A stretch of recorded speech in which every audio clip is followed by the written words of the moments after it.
O Grande Conflito, Ellen White. Versão original. Capítulo 15.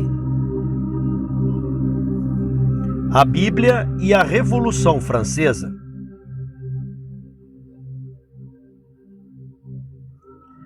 No século XVI, a Reforma, mostrando ao povo uma Bíblia aberta, buscava introduzir-se em todos os países da Europa. Algumas nações saudaram-na com alegria, como mensageira do céu. Em outras terras, em grande medida, o papado teve sucesso em impedir sua entrada.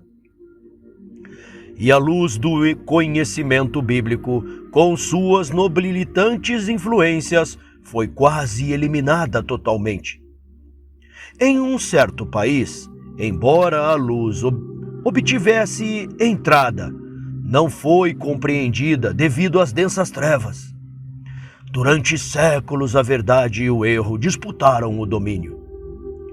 Afinal, o mal venceu e a verdade celestial foi repudiada. Esta é a condenação, que a luz veio ao mundo e os homens amaram mais as trevas que a luz. João 3,19. A nação foi deixada a acolher os resultados da opção que fizera. A restrição do Espírito de Deus foi removida de um povo que havia desprezado o dom de sua graça. Foi permitido que o mal atingisse em seu ponto de maturação, e todo mundo viu os frutos da rejeição voluntária da luz. O combate à Escritura Sagrada, que perdurou durante tantos séculos na França, atingiu seu apogeu nas cenas da Revolução. Essa terrível conflagração foi apenas o resultado inexorável da eliminação das Escrituras. Ela mostrou ao mundo a mais notável ilustração da operação da política papal. Uma demonstração dos resultados aos quais, por mais de 1000 anos, o ensino de Roma tendia a produzir. A proscrição das Escrituras durante o período de supremacia papal foi predita pelos profetas, e o revelador aponta também para os terríveis resultados que sobreviriam, especialmente à França, em razão da dominação do homem do pecado. Disse o anjo do Senhor: pisarão a santa cidade por 42 meses, e darei a poder às minhas 2 testemunhas, e profetizarão por 1260 dias, vestidas de saco. E quando acabarem o seu testemunho, a besta que sobe do abismo lhes fará guerra, e os vencerá, e os matará. E jazerão seus corpos mortos na praça da grande cidade, que espiritualmente se chama Sodoma e Egito, onde o seu Senhor também foi crucificado.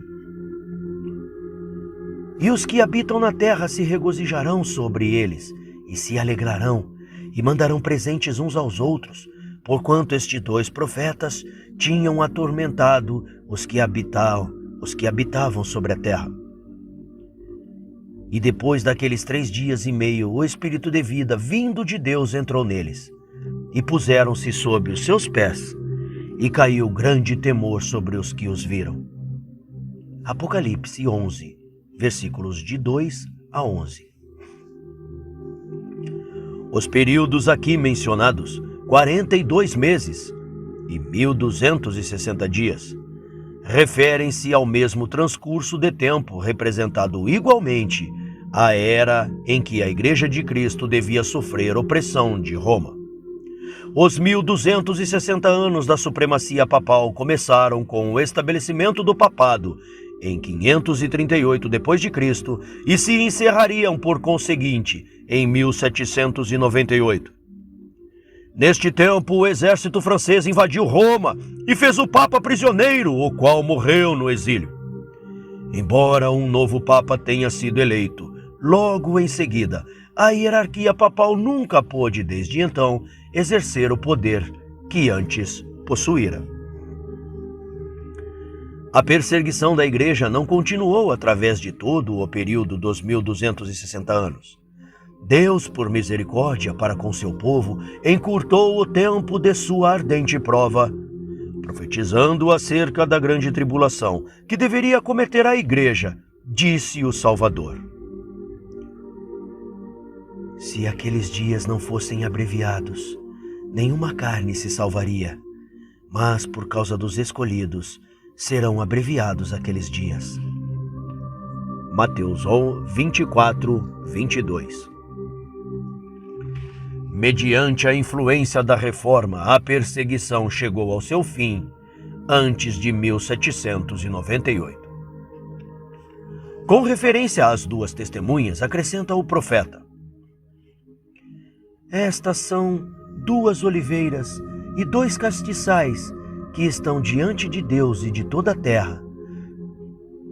Tua palavra, diz o salmista, é lâmpada para os meus pés e luz para os meus caminhos.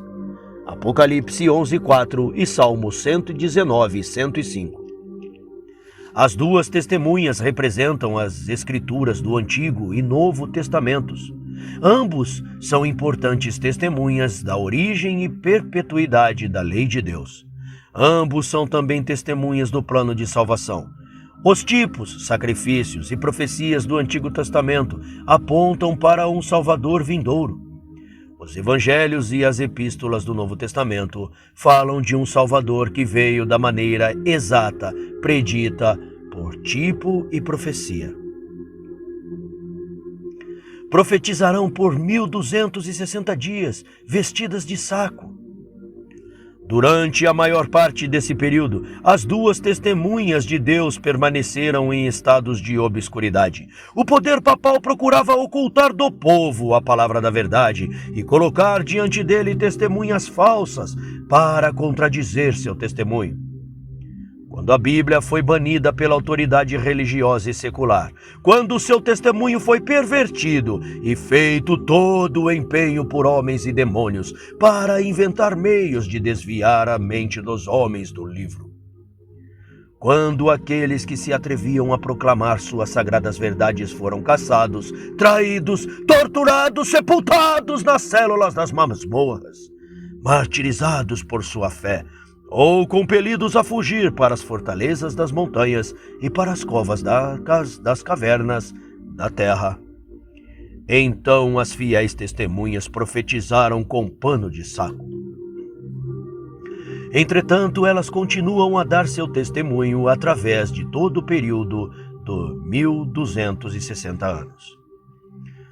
Nos tempos mais trevosos, houve homens fiéis que amavam a palavra de Deus e eram ciosos da honra divina.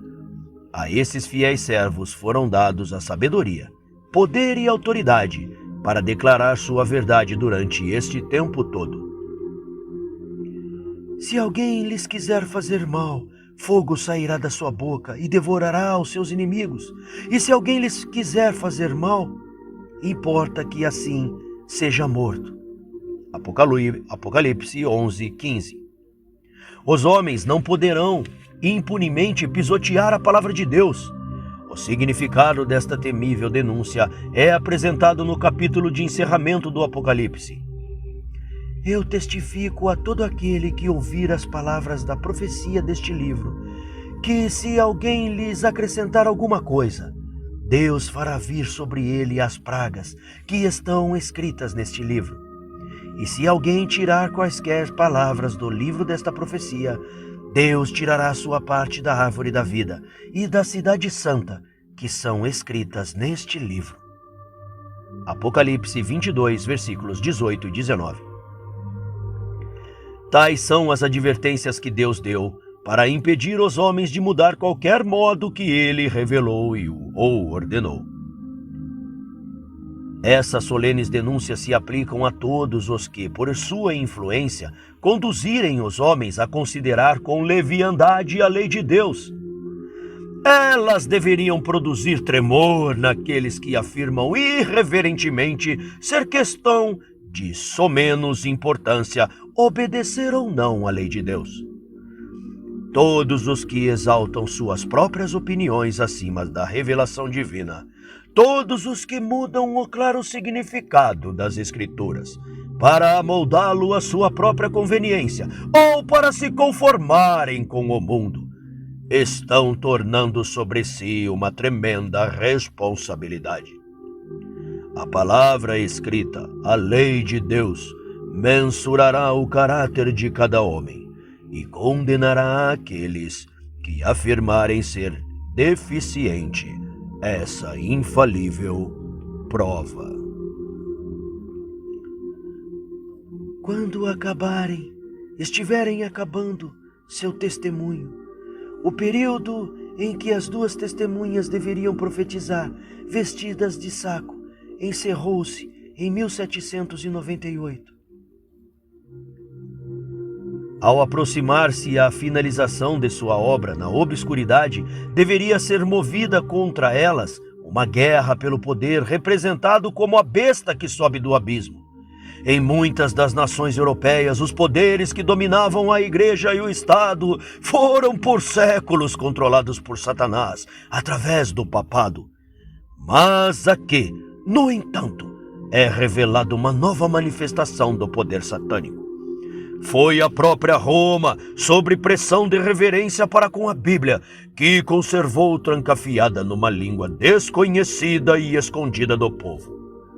Sob seu tacão, as testemunhas profetizaram, vestidas de saco. Mas outro poder, a Bespa do Abismo, deveria erguer-se para fazer guerra aberta e declarada contra a palavra de Deus. A grande cidade em cujas ruas as testemunhas foram mortas e onde seus cadáveres jazeram é espiritualmente chamada Sodoma e Egito. De todas as nações representadas na história, o Egito negou a existência do Deus vivo e resistiu aos seus preceitos de modo extremamente atrevidos. Nenhum monarca jamais se aventurou rebelião mais arrogante contra a autoridade dos céus do que o rei do Egito. Quando a mensagem foi trazida por Moisés em nome do Senhor, Faraó orgulhosamente respondeu: Quem é o Senhor cuja voz eu ouvirei para deixar Israel? Não conheço o Senhor, nem tampouco deixarei ir Israel. Êxodo 5:2. Isso é ateísmo. E a nação representada pelo Egito manifestaria uma negação similar das reivindicações do Deus vivo e um espírito semelhante de incredulidade e desafio. A grande cidade é também comparada espiritualmente com Sodoma. A corrupção de Sodoma, na transgressão da lei de Deus, manifestou-se especialmente na licenciosidade. Esse pecado também deveria ser característico preeminente da nação, que deveria cumprir as especificações do texto sagrado.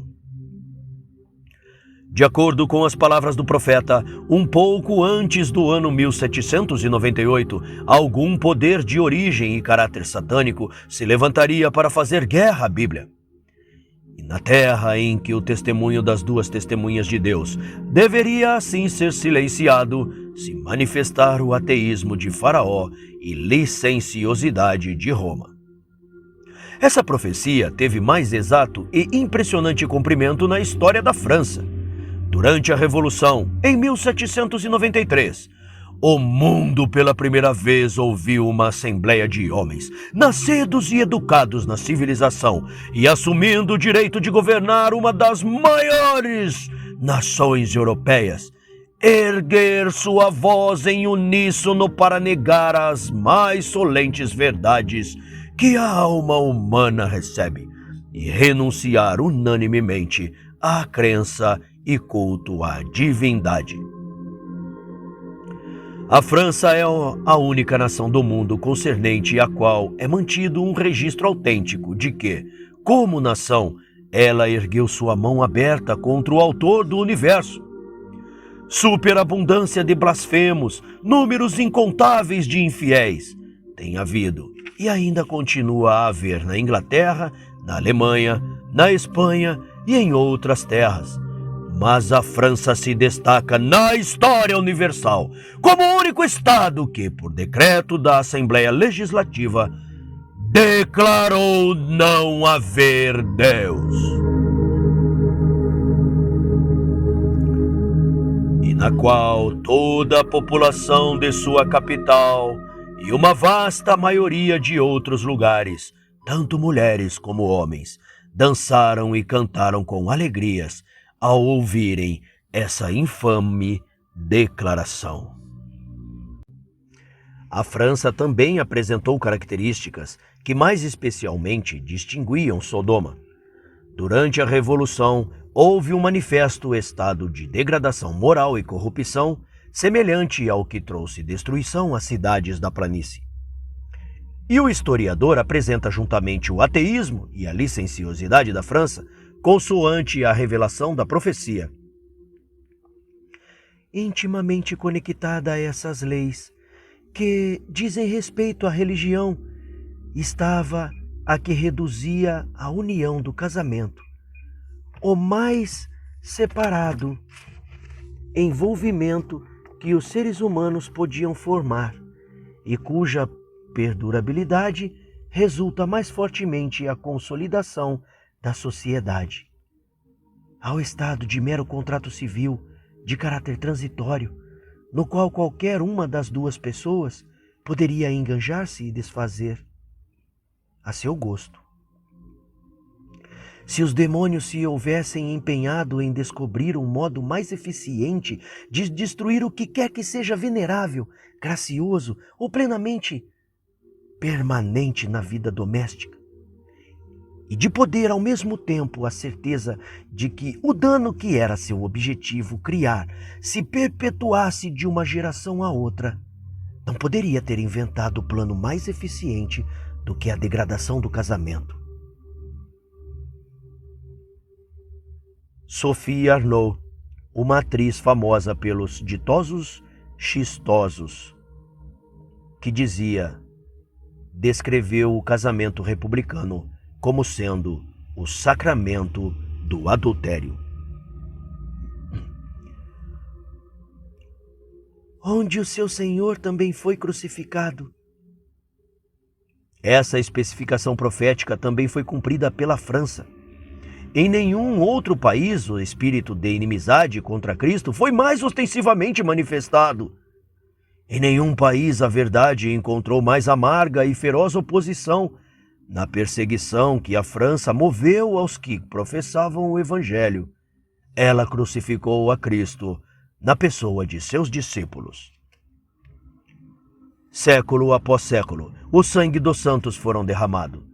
Enquanto os valdenses depuseram suas vidas nas montanhas de Piemonte, pela palavra de Deus e pelo testemunho de Jesus Cristo. Similar testemunho da verdade era dado por seus irmãos aos albigenses da França.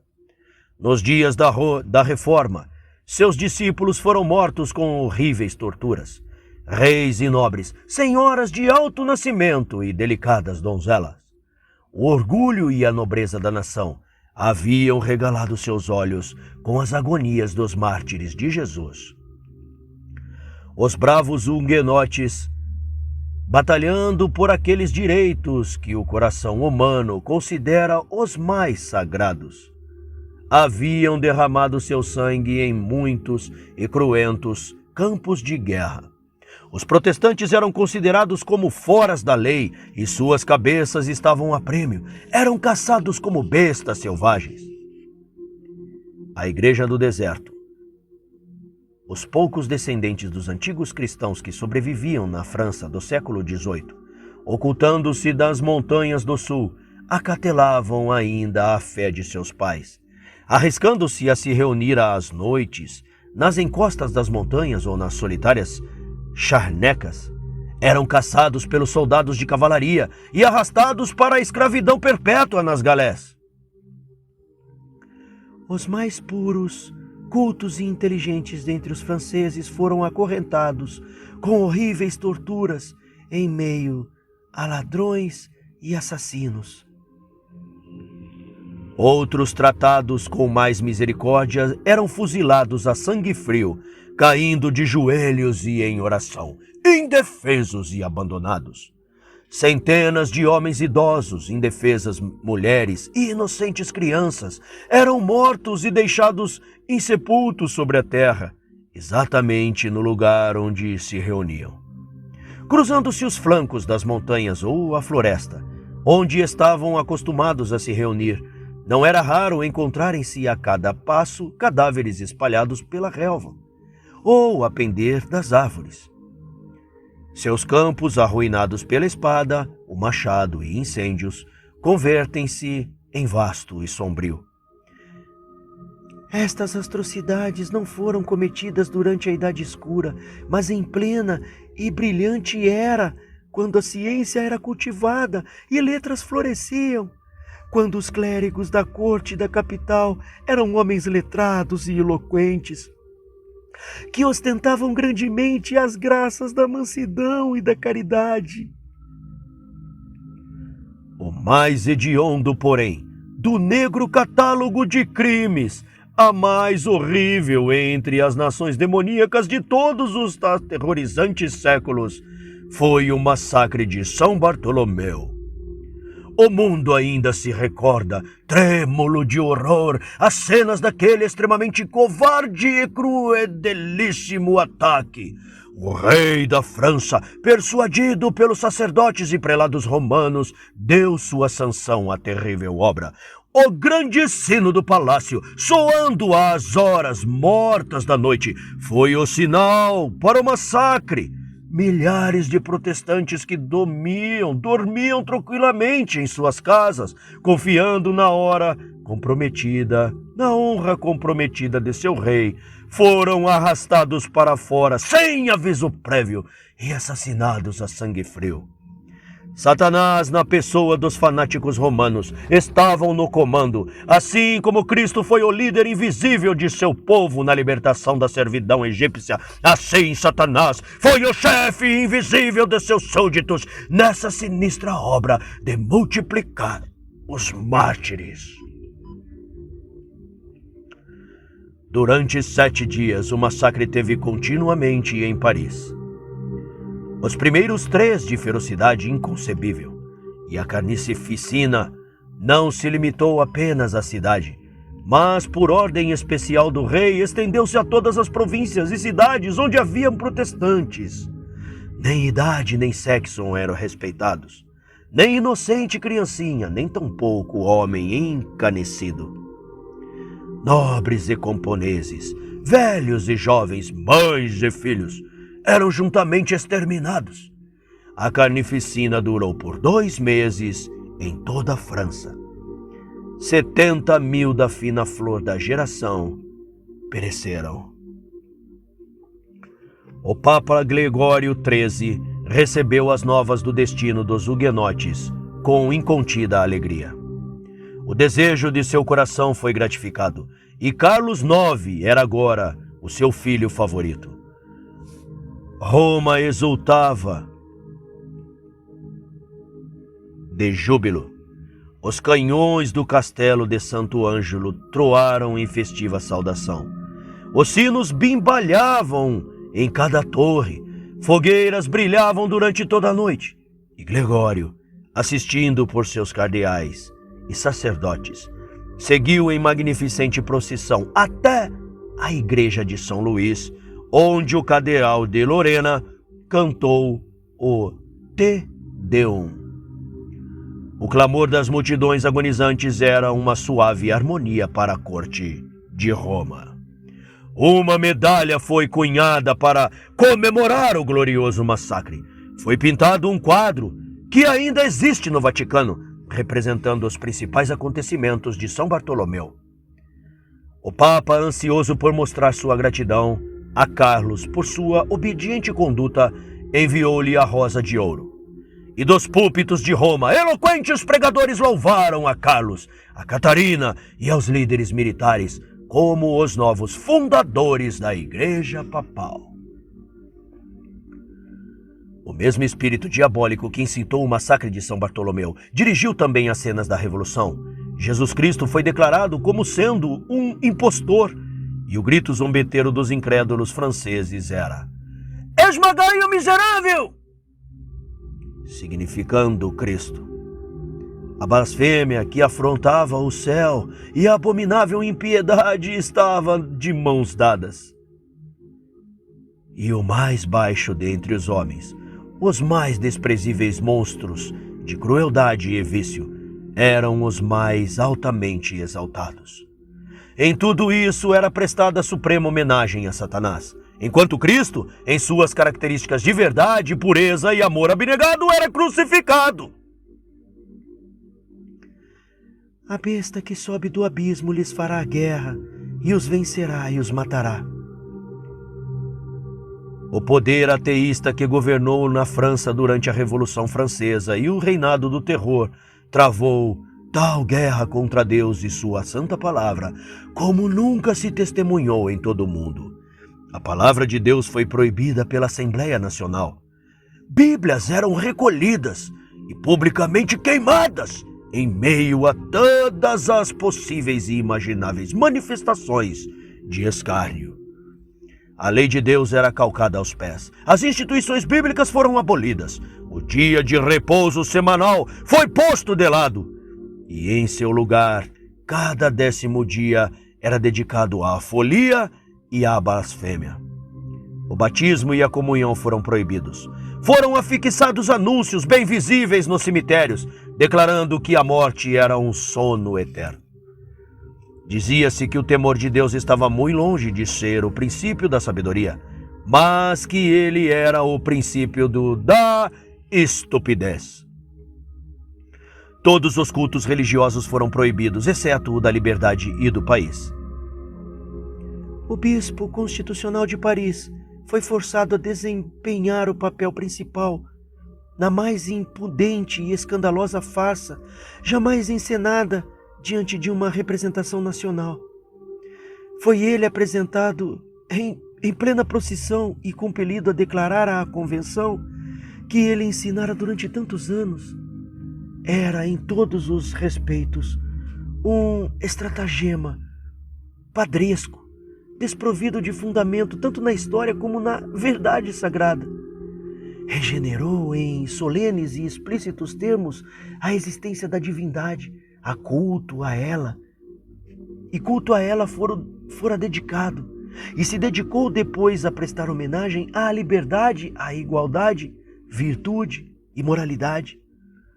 Depois, então, sobre a mesa, seus adornos episcopais, e recebeu um fraternal abraço do presidente da convenção. Vários padres apóstatas seguiram o exemplo deste prelado.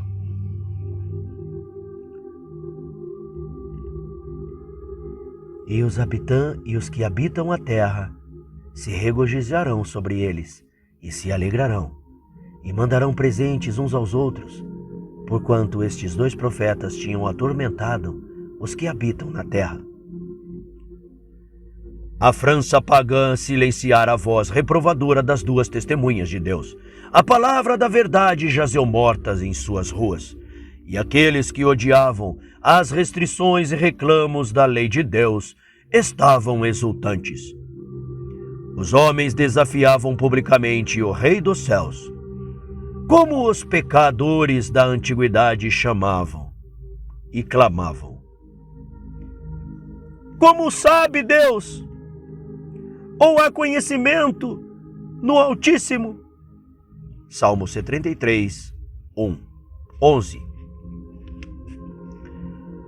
Com blasfemo atrevimento, quase além do que seria crível, disse um dos padres da nova ordem: Deus, se o Senhor existe, vingue seu nome ofendido.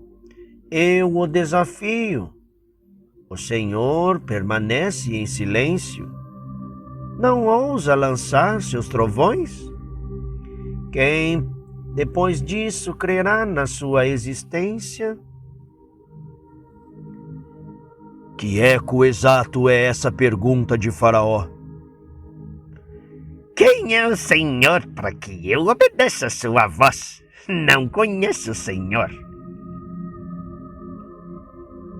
Disse o nécio em seu coração: não há Deus. Salmos 14, 1. E o Senhor declara a respeito daqueles que pervertem a verdade: a todos será manifesto o seu desvario. 2 Timóteo 3, 9. Depois que a França renunciou à adoração do Deus vivo, ao alto e o sublime que habita na eternidade, não se passou muito tempo até mergulhar ela na degradante idolatria pelo culto à deusa da razão, na pessoa de uma mulher libertina.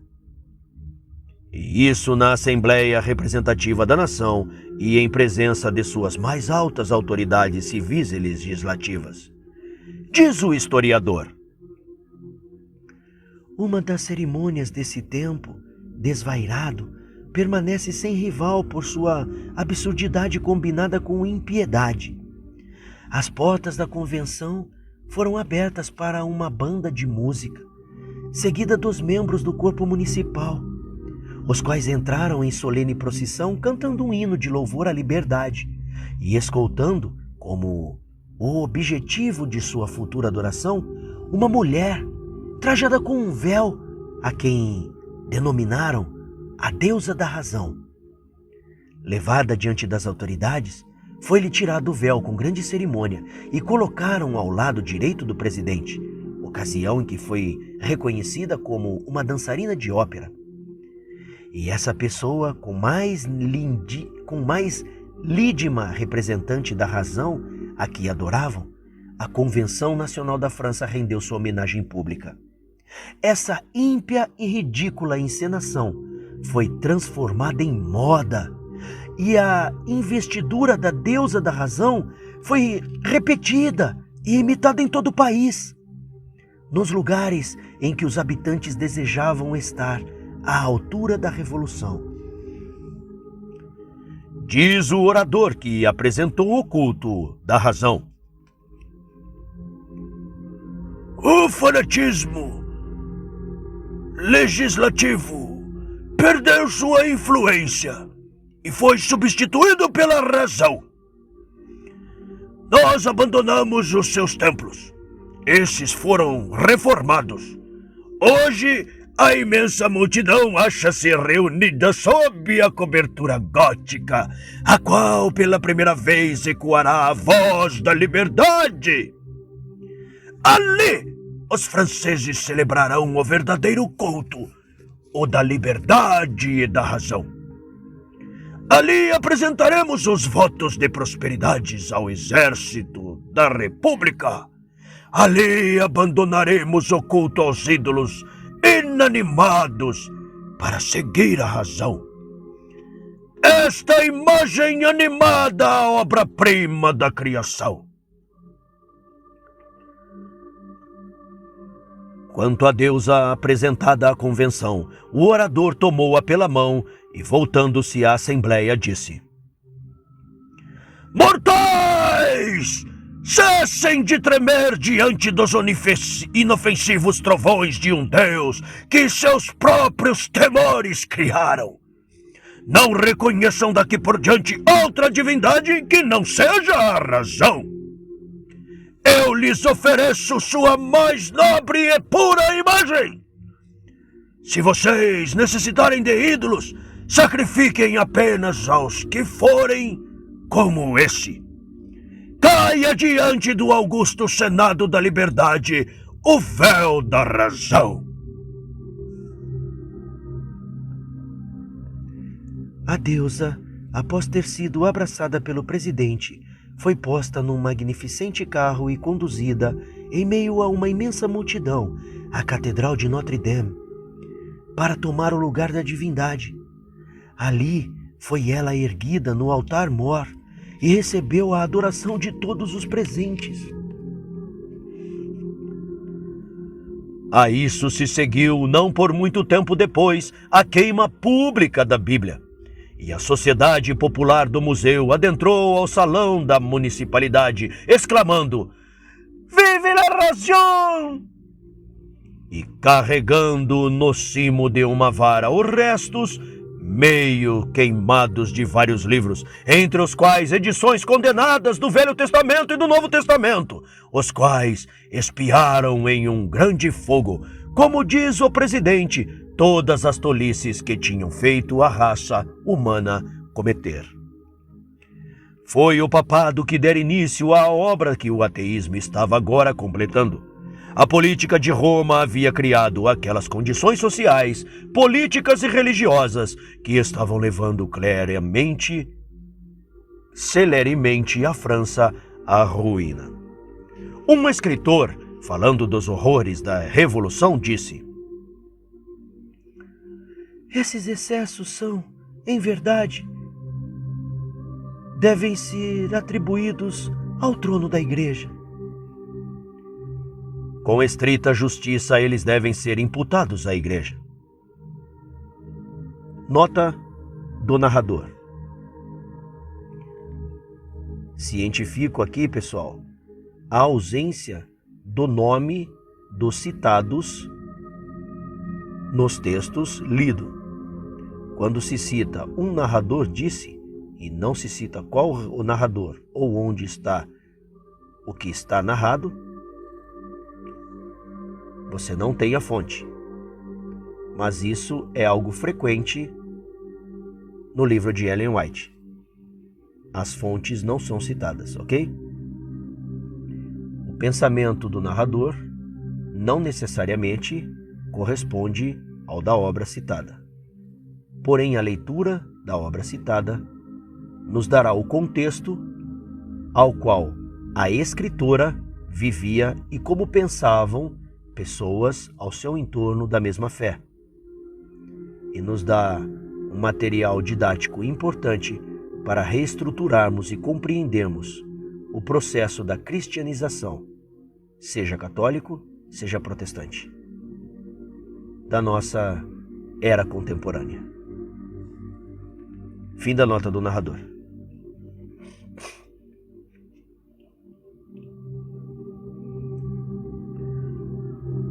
Com estrita justiça, eles devem ser imputados à Igreja.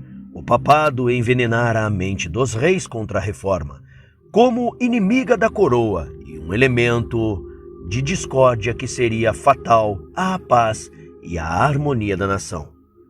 Foi o gênio de Roma que, por esse meio, inspirou as mais horrendas crueldades e a mais torturante opressão que procedia do trono. O espírito de liberdade acompanhava a Bíblia.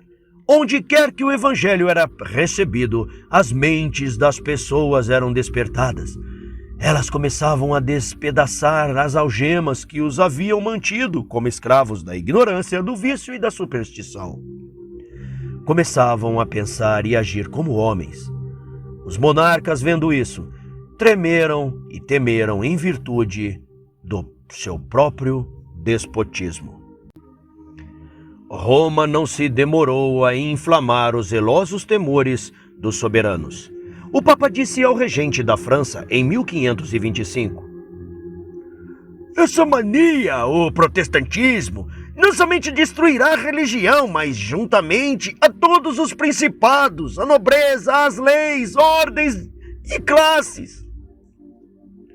Poucos anos mais tarde, um dignatário papista preveniu o rei: "Se o Senhor deseja preservar seus direitos de soberania intactos, se o Senhor deseja manter as nações em submissão à sua majestade, em tranquilidade, defenda corajosamente a fé católica e subjugue a todos os seus inimigos à força." E os teólogos apelaram aos preconceitos do povo, declarando que a doutrina protestante incita os homens às inovações e à estupidez. Ela extorque do rei a dedicada afeição de seus súditos e devasta tanto a Igreja como o Estado. Dessa maneira, Roma conseguiu fazer com que a França hostilizasse a reforma. Foi para manter o trono, preservar os nobres e conservar as leis que a espada da perseguição foi primeiramente desembainhada na França.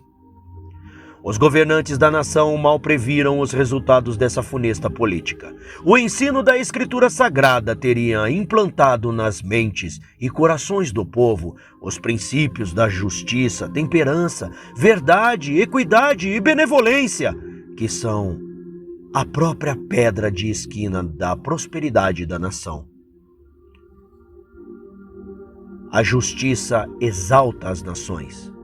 Deste modo, com justiça se estabelece o trono. Provérbios 14:34 e 16:12. O efeito da justiça será a paz, e a operação da justiça repouso e segurança para sempre. Isaías 32:17. Quem obedece à lei divina respeitará verdadeiramente as leis do seu país. O que teme a Deus honrará o rei no exercício de toda a autoridade justa e legítima. Mas a desventurada França proibiu a Bíblia e baniu seus discípulos, século após séculos. Homens de princípios e integridade, homens de grandeza intelectual e força moral, que tinham coragem de exteriorizar suas convicções e fé para sofrerem pela verdade. Por séculos esses homens trabalharam como escravos nas galés, pereceram na fogueira ou apodreceram nas celas das masmorras. Milhares de milhares encontraram segurança na fuga, e isso prosseguiu por 250 anos após o início da Reforma. Dificilmente houve uma geração de franceses durante esse longo período que não testemunhasse a fuga dos discípulos do Evangelho para escapar da fúria insana do perseguidor, levando consigo a inteligência, as artes, a indústria, a ordem, nas quais normalmente eles muito se destacavam, para o enriquecimento da terra em que encontravam asilo. E na proporção em que enchiam outros países com esses precisos dons, privavam deles o seu próprio país. Se tudo o que então fora embora houvesse sido conservado na França, se durante esses 300 anos a capacidade industrial dos exilados houvesse estado cultivado em seu solo, se durante esses 300 anos seus dotes artísticos fossem empregados em aperfeiçoar sua produção, se durante esses 3 séculos seu gênio criativo e poder analítico tivessem estado a enriquecer sua literatura e a cultivar sua ciência, se a sua sabedoria estivesse a guiar seus concílios, sua bravura a ferir suas batalhas e sua equidade a elaborar suas leis, e se a religião da Bíblia estivesse a fortalecer o intelecto e a governar a consciência do seu povo, que glória não envolverá hoje a França? Que glória não a envolveria? Que grande e próspera nação, feliz nação, um modelo para os outros países ela teria sido. Mas o fanatismo cego e inexorável expulsou de seu território todo o ensinador da verdade, da virtude, todo o campeão da ordem, todo o honesto defensor do trono, dizendo aos homens que teriam dado ao país renome, glória na terra. Escolham o que quiserem, a fogueira ou o exílio. No final, a ruína do Estado foi completa. Não restavam mais consciências para serem proscritas, não mais religião para ser arrastada à fogueira, não mais patriotismo para ser banido. E a revolução, com todos os seus horrores, foi o calamitoso resultado. Com a fuga dos huguenotes, um declínio geral se estabeleceu na França. Prósperas cidades manufatureiras mergulharam na decadência. Distritos férteis voltaram à sua incultura natural. Embotamento intelectual e declínio moral sucederam-se um período de progresso fora do comum. Paris tornou-se um vasto asilo de pobres. E se estima que, no surgimento da Revolução, 200.000 pobres suplicavam caridade das mãos do rei. Somente os jesuítas prosperavam em meio à nação decadente e governavam com terrível tirania sobre a igreja e escolas, prisões e galés. O evangelho teria permitido à França encontrar a solução dos problemas políticos e sociais que desconcertavam a competência de seu clero, seu rei e seus legisladores, e que finalmente precipitaram a nação na anarquia e ruína. Sob o domínio de Roma, porém, o povo tinha perdido as benditas lições do Salvador sobre a abnegação e o amor altruísta. Tinham sido desviados da prática da abnegação pelos bens dos outros. Os ricos não haviam sido repreendidos por sua opressão aos pobres. Os pobres não recebiam nenhuma ajuda para sua servidão e degradação. O egoísmo dos endinheirados e poderosos tornou-se cada vez mais aparente e opressor. Por séculos, a ganância e a libertinagem da nobreza tiveram como resultado uma opressiva extorsão sobre os camponeses. Os ricos exploravam os pobres e os pobres odiavam os ricos. Em muitas províncias, as propriedades estavam em poder dos nobres. As classes de trabalhadores eram apenas arrendatárias. Elas se achavam à mercê dos proprietários e obrigadas a se submeter às exigências exorbitantes.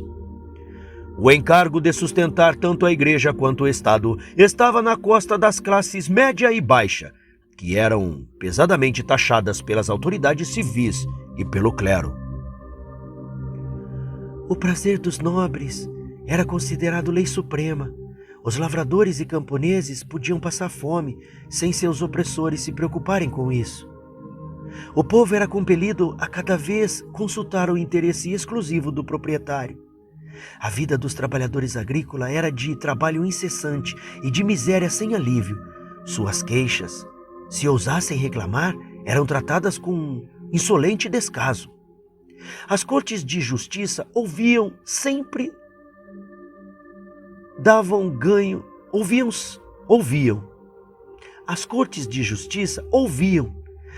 davam ganho abertamente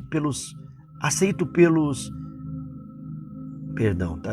Eu pulei aqui, pessoal. Tá mal escrito esse pedaço aqui. Peraí, vamos ler de novo.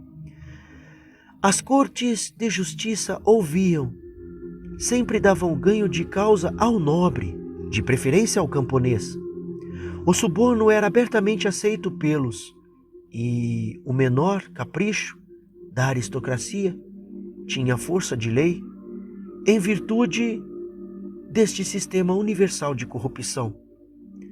Dos impostos expoliados do cidadão comum pelos magnatas seculares de um lado e pelo clero do outro, nem a metade sequer era destinado ao tesouro real ou episcopal.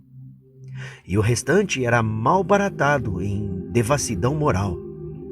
E os homens que assim empobreciam seus conterrâneos estavam isentos de impostos e designados por lei ou costume para todos os cargos do Estado.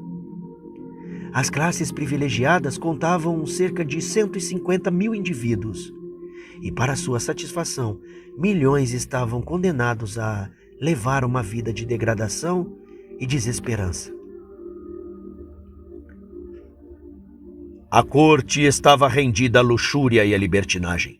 Pouca confiança existia entre o povo e os governantes. Era levantada a suspeita em relação a todas as medidas governamentais como casuísticas e egoístas. Mais de meio século antes do tempo da Revolução, o trono foi ocupado por Luís XV, que mesmo naqueles maus tempos notabilizou-se como monarca indolente, frívolo e sensual. Com uma aristocracia depravada e cruel, uma classe baixa, pobre e ignorante, um novo Estado financeiramente abalado e um povo enfurecido, não era necessário possuir olhar de profeta para antever uma terrível e iminente insurreição. Às advertências de seus conselheiros, o rei costumava responder: tentei fazer com que as coisas prossigam por tanto tempo quanto eu possa viver. depois da minha morte aconteça o que acontecer, né? Foi em vão que se insistia com o rei sobre a necessidade de uma reforma. Ele via os males, mas não tinha nem a coragem nem a energia para enfrentá-los. A ruína que impedia sobre a França estava, porém, verdadeiramente configurada em sua indolente e egoísta resposta. Depois de mim, pode vir o dilúvio. Aproveitando-se dos ciúmes dos reis e das classes governantes, Roma os influenciara no sentido de manter o povo na escravidão, bem sabendo que o Estado se debilitaria, e intentando por esses meios enlaçar no cativeiro tanto príncipes como povo. Com política muito sagaz, percebeu que, a fim de escravizar os homens eficazmente, as algemas deveriam ser aplicadas em sua alma, e que a maneira mais segura de evitar que escapassem de sua escravatura era fazer com que fossem incapazes de se libertar. 1000 vezes mais terrível do que o sofrimento físico resultante de sua política era a degradação moral. Despojado das escrituras sagradas e abandonado os ensinos do fanatismo e egoísmo, o povo estava mergulhado na ignorância e superstição e submerso no vício, de forma que eram totalmente incapacitados para se governar a si próprios. Mas o resultado de tudo isso foi totalmente diferente do que Roma planejara. Em vez de manter as massas em cega submissão aos seus dogmas, sua obra resultou em torná-las incrédulas e revolucionárias. Elas desprezavam o romanismo como a politicagem clerical. Elas observavam o clero como um partido opressor. O único Deus que conheciam era o Deus de Roma. Seu desígnio era a única religião. Concebiam sua ambição e crueldade como o legítimo fruto procedente da Bíblia e não queriam nada ter com ela. Roma tinha representado enganosamente o caráter de Deus e pervertido seus reclamos, e agora os homens rejeitavam tanto a Bíblia Sagrada quanto o seu autor. Ela exigira fé cega em seus dogmas, sob a pretensa sanção das Escrituras. Em reação, Voltaire e seus correligionários puseram-se inteiramente de lado a palavra de Deus, propagando por toda parte o veneno da incredulidade. Roma calcara os pés o povo com sua férrea tirania. Agora as massas degradadas e brutalizadas, em seu desprendimento da tirania, lançaram de si todas as restrições. Furiosos com a lusídia, fraude, a qual prestaram honras durante tanto tempo, elas rejeitaram a verdade e a falsidade juntamente. E, confundindo liberdade com libertinagem, os escravos do vício exultaram em sua liberdade imaginária. No princípio da Revolução, mediante concessão do rei, foi permitido que o povo tivesse uma representação maior do que a da nobreza e do clero somadas. Assim, a balança do poder estava em suas mãos, mas eles não se achavam preparados para usá-lo com sabedoria e moderação. Ansiosos por preparar os males que tinham sofrido, determinaram-se a empreender a reconstrução da sociedade. Uma multidão maltratada, cujas mentes estavam cheias de lembranças amargas, nutridas desde há muito tempo, resolveu modificar radicalmente aquela insuportável situação de miséria, vingando-se daqueles a quem considerava como autores dos seus sofrimentos. Os oprimidos puseram em prática a lição que tinham aprendido da tirania e se tornaram os opressores dos que os haviam espezinhado. A desafortunada França colheu em sangue a colheita que semeara. Terríveis foram os resultados de sua submissão ao poder subjugante de Roma, onde a França, sob a influência do romanismo, erigira a primeira fogueira no início da Reforma. A Revolução Francesa montou idade. Número de moços e moças de 17 anos que foram assassinados por aquele execrável governo deve ser calculado a centenas. Criancinhas separadas violentamente de suas mães eram atiradas de lança em lança, ao longo das fileiras jacobinas. No curto espaço de 10 anos, milhões de seres humanos foram mortos. Tudo isso aconteceu como Satanás queria. Isso era o que, durante os séculos, ele tinha trabalhado para conseguir. Sua política é o engano desde o princípio até o fim. E seu firme propósito é trazer a desgraça e a miséria aos homens, para desfigurar e poluir a obra de Deus, para perverter os propósitos divinos de benevolência e amor, produzindo assim o pesar no céu. Então, por suas artes enganosas, ele cega a mente dos homens e os leva a acusar a Deus pelos males de sua obra, como se toda essa miséria fosse resultado do plano do Criador. De maneira semelhante, quando os que foram degradados e embrutecidos pelo seu poder cruel conseguem sua liberdade, ele os incita à prática de excessos e atrocidades. Então, esse quadro de desenfreada licenciosidade é apontado pelos tiranos e opressores como ilustração dos resultados da liberdade. Quando é descoberto o erro num disfarce, Satanás apenas o mascara, sob aparência diversa, e as multidões o recebem tão avidamente como a princípio. Quando o povo descobriu que o romanismo era um engano e Satanás não pôde mais levá-lo à transgressão da lei de Deus, mediante esse agente, instigou-o a considerar todas as religiões como trapaça e a Santa Escritura como fábula. E, marginalizando os estatutos divinos, entregaram-se à desenfreada iniquidade. O erro fatal que trouxe semelhante desgraça aos habitantes da França foi a ignorância dessa única e grande verdade, que a legítima liberdade está dentro das prescrições da lei de Deus. Ah, se tivesse dado os ouvidos aos meus mandamentos, então seria a tua paz como um rio e a tua justiça como as ondas do mar. Os ímpios não têm paz, mas o que me der ouvidos habitará seguramente e estará descansado no temor do mal.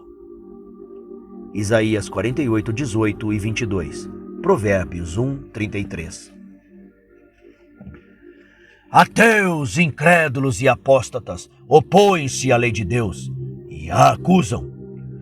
Mas os resultados de sua influência provam que o bem-estar do homem está ligado à obediência aos estatutos divinos. Os que não leram esta lição no livro de Deus são convidados a lê-la na história das nações. Quando Satanás operou mediante a Igreja de Roma a fim de desviar os homens da obediência, fez com que essa sua atividade ficasse oculta, e sua obra foi tão disfarçada que a degradação e a miséria resultantes não foram vistas como fruto da transgressão. E seu poder foi tão grandemente neutralizado pela operação do Espírito de Deus, que seus propósitos foram impedidos de atingir plena realização. O povo não pensava no efeito em relação à causa e nem descobria a fonte de suas misérias. Mas na Revolução, a lei de Deus foi declaradamente desprezada pelo Conselho Nacional. E no reinado do terror que se seguiu, todos puderam ver a operação de causa e efeito. Quando a França proibiu publicamente a Bíblia, os homens ímpios e o espírito das trevas exultaram com a realização do objetivo há tanto tempo desejado. Um reino liberto das restrições da lei de Deus. Por causa da sentença contra a obra má, não ter sido imediatamente aplicada, os corações dos homens ficou inteiramente dispostos para praticar o mal. Eclesiastes 8, 11 a 13. Mas a transgressão de uma lei justa e reta deve inevitavelmente resultar em miséria e ruína. Embora não fosse imediatamente visitada com juízos, a impiedade dos homens estava ainda assim desenvolvendo seguramente sua condenação. Séculos de apostasias e crime haviam estado a entesourar a ira para o dia da retribuição. E quando a taça de sua iniquidade estava cheia, os desprezadores de Deus aprenderam demasiado tarde que coisa terrível é haver esgotado a paciência divina. O moderador Espírito de Deus, que põe limites ao poder cruel de Satanás, foi em grande medida removido, e aquele cujo único deleite é a desgraça humana ficou à vontade para realizar sua vontade. Aqueles que haviam escolhido o serviço da rebelião foram deixados a colher seus frutos, que é a terra se encheu de seus crimes demasiado horríveis para que a pena os descreva. Das províncias devastadas e cidades arruinadas, ouviu-se um grito terrível, um grito da amargurada angústia. A França foi sacudida como que por um terremoto. Religião, leis, ordem social, família, Estado e igreja. Tudo foi destruído pela ímpia mão que se erguera contra a lei de Deus. Com verdade, disse o sábio, o ímpio cairá pela sua própria impiedade, ainda que o pecador faça mal 100 vezes, e os dias se lhe prolongue. Eu sei com certeza que bem sucede aos que temem a Deus, aos que temerem diante dele. Mas ao ímpio não irá bem. Eclesiastes 8, 12 e 13. Aborreceram o conhecimento e não preferiram o temor do Senhor. Portanto, comerão do seu fruto, do seu caminho, e fartar-se-ão dos seus próprios conselhos. Provérbios 1, 29 e 31. As fiéis testemunhas de Deus mortas pelos poderosos blasfemos que subiu do abismo não deveria permanecer silenciosa por mais tempo. Depois daqueles 3 dias e meio, o Espírito de vida, vindo de Deus, entrou neles e puseram-se sobre seus pés, e caiu grande temor sobre os que os viram. Apocalipse 11, 11. Foi em 1793 que o decreto que abolia a Bíblia passou pela Assembleia Francesa. 3 anos e meio mais tarde, uma resolução revogando o decreto e concedendo a tolerância às Escrituras foi adotada pela mesma Casa Legislativa. O mundo ficou espantado ante a enormidade da culpa resultante da rejeição dos sagrados oráculos. E os homens reconheceram a necessidade da fé em Deus e em sua palavra como fundamento da virtude e da moralidade. Diz o Senhor: a quem afrontastes e de quem blasfemaste? E contra quem alçastes a voz e erguestes os teus olhos ao alto? Contra o Santo de Israel. Isaías 37, 23. Portanto, eis que lhes farei conhecer desta vez. Lhes farei conhecer a minha mão e o meu poder, e saberão que o meu nome é Senhor. Jeremias 16, 21. Certamente há as 2 testemunhas. A profecia declarou também. E ouviram uma grande voz do céu, que lhes dizia: suba cá. E subiram ao céu em uma nuvem, e os seus inimigos os viram. Apocalipse 11:12. Desde que a França fez guerra contra as duas testemunhas de Deus, elas têm sido honradas como nunca dantes. Em 1804, foi organizada a Sociedade Bíblica Britânica e Estrangeira. Depois vieram as organizações semelhantes, com numerosas filiais no continente europeu. Em 1816, fundou-se a Sociedade Bíblica Americana. Quando a Sociedade Britânica foi formada, a Bíblia havia sido impressa e distribuída em 50 línguas. Desde então foi traduzida em mais de 200 línguas e dialetos, mediante o esforço das sociedades bíblicas. Desde 1804, mais de 187 milhões de exemplares da Bíblia foram distribuídos. Durante os 50 anos precedentes a 1792, pouca atenção havia sido dada à obra das missões estrangeiras. Nenhuma nova sociedade foi instituída e não havia senão poucas igrejas que faziam algum esforço para a propagação do cristianismo em terras pagãs. Mas, cerca do final do século XVIII, uma grande mudança teve lugar. Os homens ficaram insatisfeitos com os resultados do racionalismo e compreenderam a necessidade da revelação divina e da religião experimental. O devotado Carey, que em 1793 se tornou o primeiro missionário inglês à Índia, acendeu novamente a chama do esforço missionário na Inglaterra. Na América, 20 anos mais tarde, o zelo de uma sociedade de estudantes, entre os quais estavam Adoniram Judson, resultou na formação da Junta Americana de Missões Estrangeiras, sobre cujos auspícios Judson viajou como missionário desde os Estados Unidos até Burma. Desde esse tempo, a obra das missões estrangeiras tem conhecido o crescimento sem precedentes. O aprimoramento da imprensa tem dado impulso à obra de circulação da Bíblia Sagrada.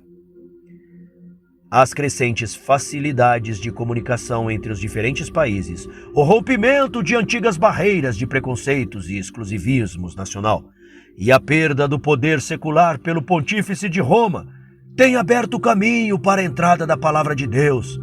Durante alguns anos, a Bíblia foi vendida sem qualquer impedimento nas ruas de Roma e atualmente está sendo levada a cada parte do globo habitável. O incrédulo Voltaire disse com arrogância certa vez: "Estou cansado de ouvir as pessoas dizerem que 12 homens estabeleceram a religião cristã. Eu provarei que um homem só é suficiente para pôr-lhe um fim." Mais de 200 anos transcorreram desde que ele morreu. Milhões se têm alistados na guerra contra a Bíblia, mas ela está tão longe de ser destruída que onde havia 100 no tempo de Voltaire, hoje há 10.000. Ou antes, 100.000 exemplares do livro de Deus. Nas palavras de um antigo reformador referente à igreja cristã, a Bíblia é uma bigorna que tem gasto muitos martelos, disse o Senhor.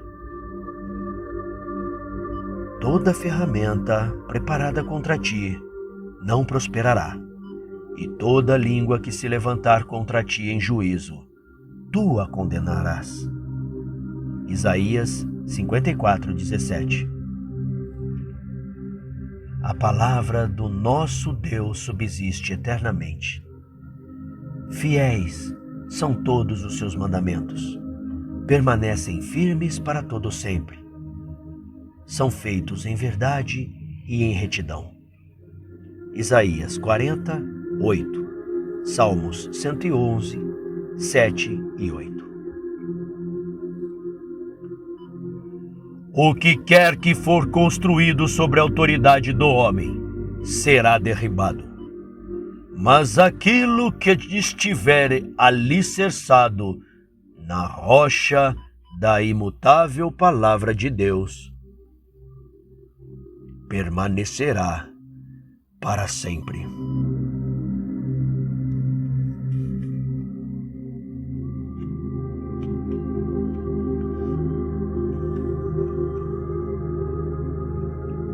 Obrigado pela presença. Deixe o seu like. Apoie o canal. Seja um inscrito. Compartilhe em suas redes. Eu te encontro no próximo capítulo.